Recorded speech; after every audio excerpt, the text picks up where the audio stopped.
Off Script with Super E recommends listener discretion, as these real but sometimes uncensored stories can be filled with mature content.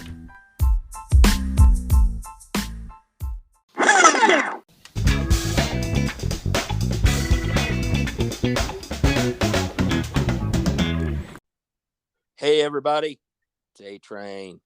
I am here with Super E, and he is going to tell us a story, aren't you?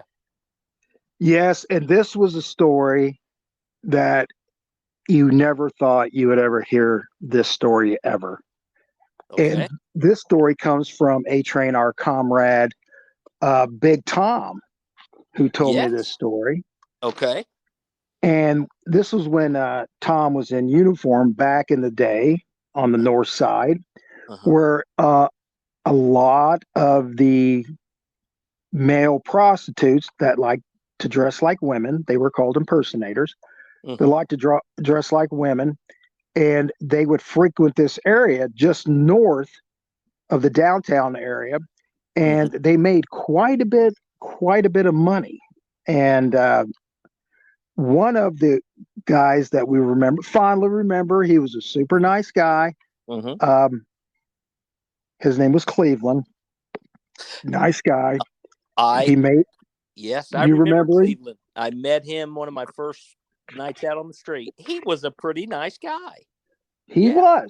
Now, he was out on the street all the time, and he was making money by having sex with men for U.S. currency. And some of the men knew he was a man. Some of them didn't. Sometimes it came as a surprise. Really? There were dudes that didn't know Cleveland was a man? Wow. No, they just thought he was a big woman with a bad gland problem.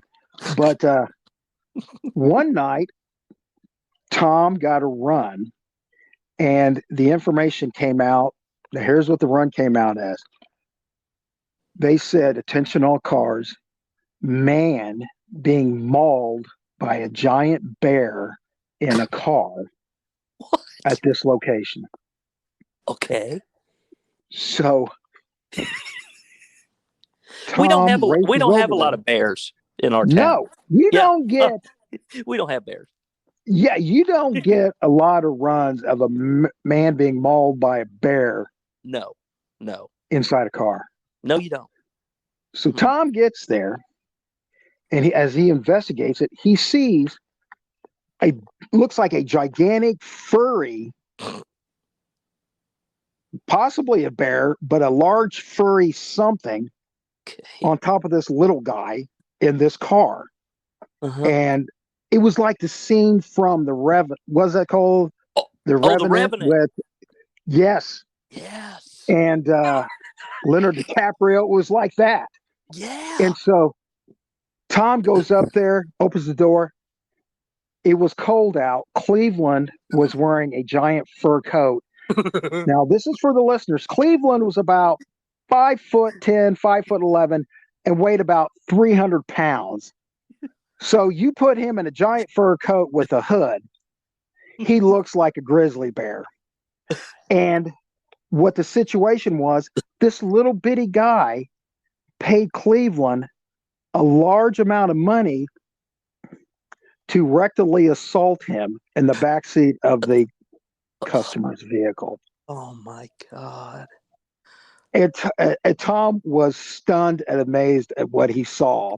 And then he figured out it was Cleveland in a big fur coat. So he had device control. You know, we don't need to send animal control out here. It's Cleveland in a fur coat. It's not a bear. Oh my God. Okay. So the person that called 911, I mean, they called it in. They probably actually thought there was a bear mauling a guy in that car. Yeah. Because like I said, you put Cleveland in a big coat and look like a giant bear looking for love. Oh my God.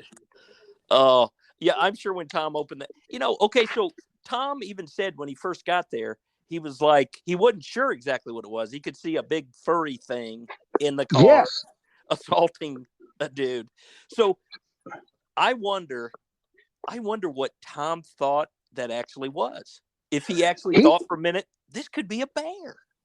He said it looked like a large predatory animal assaulting a small man. A large predatory animal. Oh my God. That's fantastic. Oh my Yes. God. But all it was the guy was actually paying Cleveland to do that to him.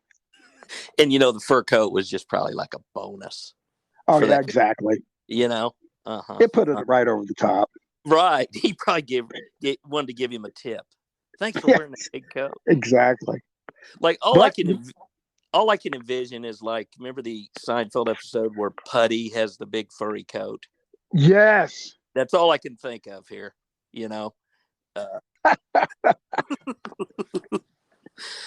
Oh my God. So, did Tom, did he lock him up? What'd he do? I wonder. Do you know? Or did he just let You don't think Cleveland so? finish? I just think, I think he told Cleveland to go on his way, and he told that guy to clean himself up, clean up the backseat of that car, and then head on out of there. Yeah, that's good community policing. I agree. That's what it was. Is this you had discretion back then? Right.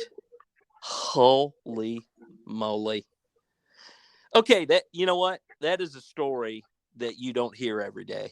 No. In fact, that was the first and last time I've heard that story. Yes. I've never heard anything close to it either. That's fantastic. That is fantastic. Well, Cleveland was just trying to earn some money and just would play whatever role he was paid, I guess. So exactly. Oh my God. I will say this. Cleveland's super nice guy, but sometimes when he would talk to you, he would lean down in the car to talk to you because he was very friendly. You did not want to get close to that breath of his. It was extremely stale. Well, I'm not even going to comment on that. No, we're going to leave it at that. Right. And end this episode on a high note. Okay. Well, this is so we're calling these little stories, we're calling them quick hitters. And that was a good quick hitter, Super E. That's a quick hitter right there. I think the listeners are going to like it. So, all right. Well, we're just going to end this one, and we'll come back with some more quick hitters and some longer stories for our listeners. Sounds good. Take care, everybody. See you, everybody.